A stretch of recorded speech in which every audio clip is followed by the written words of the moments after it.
etc. Again, I think the industry will learn through experience. You can't avoid all the problems while you're innovating in a new industry. Well, there have been so many problems across, as we've been talking about, right? Of a lot of different flavors. And you guys, while you're in discussions with regulators, you're also under investigation from some regulators. Does any of that pose an existential risk to Binance?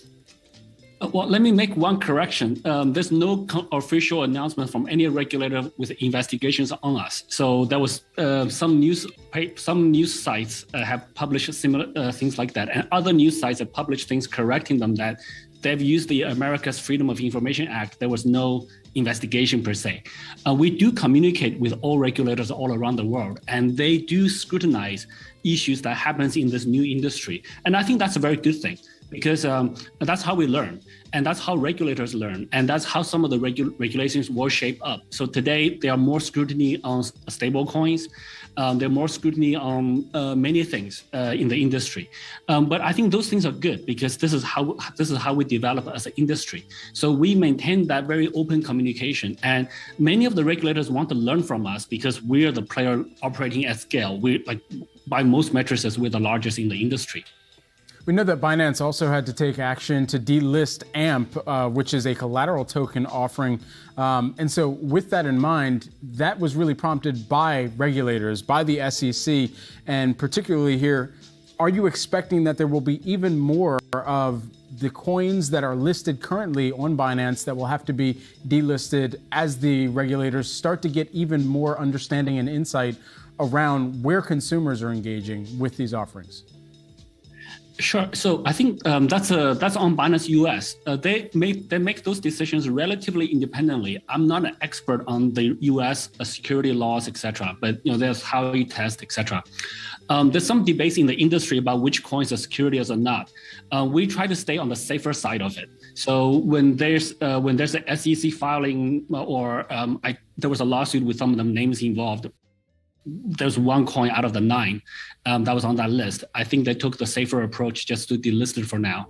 So that's as much as I know. But yeah, there are still things that are not clear. So we would like to see more clarity in this space, like what is a security, what is not.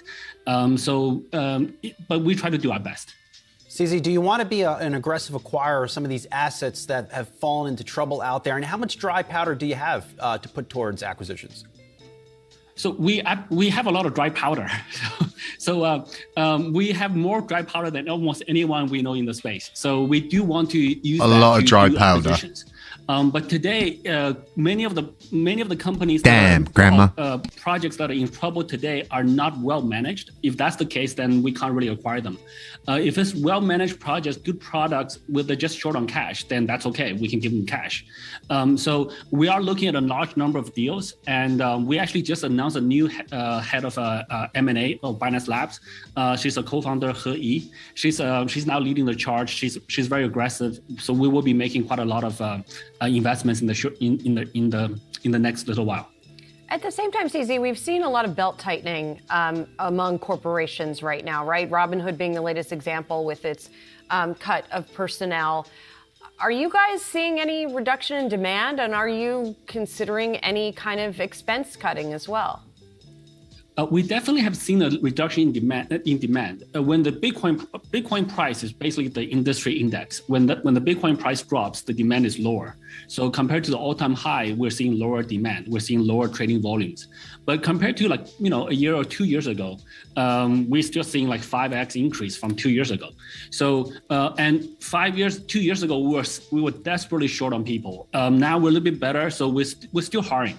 And today we're around 6,000 people. We want to get to 8,000 people by the end of the year. I think 8,000 for our current business volume is still very small. We are, but I think it's good. It's also right for companies to tighten the belt a little bit because the macroeconomic conditions are unstable. There's a lot of things happening. Many of them look negative. So it's better to be a bit more cautious as a business. But we are cautiously growing. So luckily we do have the dry powder. Yeah, let's just stay on that dry powder, CZ. How do you have all that dry powder? And a lot of your competitors are fumbling or declaring bankruptcy. How do you run the company differently than them? Well, number one, it's like we are the largest exchange by far. By most trading volume matrices, we're 10 times bigger than the second largest exchange. So we do have more revenues from before, even today. Number two, our team size is not that much bigger than some of the other teams. So we have always kept expenses low. And also we during the bull market, like, a year and a half ago, we didn't spend money on big ads like Super Bowl ads, naming stadiums, stuff like that. We just didn't spend, and most of those cost hundreds of millions of dollars. So we actually started doing some of that recently, but at a smaller scale. So there's a number of things. We've been very cautious about spending during the bull markets. We've been through a few different cycles. We understand that this market is very dynamic, and there will be a bear cycle, there will be a bull cycle. The market's going in cycles. We just got to be prepared for it. A lot of companies pulling back on their marketing spend. It sounded like you were alluding to some of that. And so with regard to where those advertising dollars are going and the big partnerships that we had seen come through the cryptocurrency landscape, the big names, are they done? Are we done looking at some of those partnerships, the major advertising campaigns and the different celebrity influencers? I think things will slow down for a while. I wouldn't say we're done. I think, a couple of years later, there may be most likely there will be another bull market. I'm not trying to predict the markets, but that's how markets go in cycles. By the next bull market, all of those things will be back. And we just signed Cristiano Ronaldo like a couple of months ago. We signed Carby a couple of months ago. So we're still pushing on that. It's as an industry, I think all those things slow down, but they're still going. Very quickly, CZ, when's the next bull market coming? Historically, we see the market going in cycles every 4 years. So usually, historically, like 2 years bear market, 2 years bull market, very roughly. History doesn't predict the future, but that's kind of how I think that's a high probability of repeating, but we can't guarantee it. So, but we prepare the business for the worst case. So if this is a bear market for 10 years, we'll be fine. Still, either way you slice it, it sounds like we still have a little ways to go here. CZ, good to catch up with you. Thanks for being here, CEO of Binance. Coming up, PayPal on the rise after announcing cost cutbacks. Currently eating a piece of chocolate, but that was bloody terrible, wasn't it? Excuse my language. What kind of interview was that? I mean,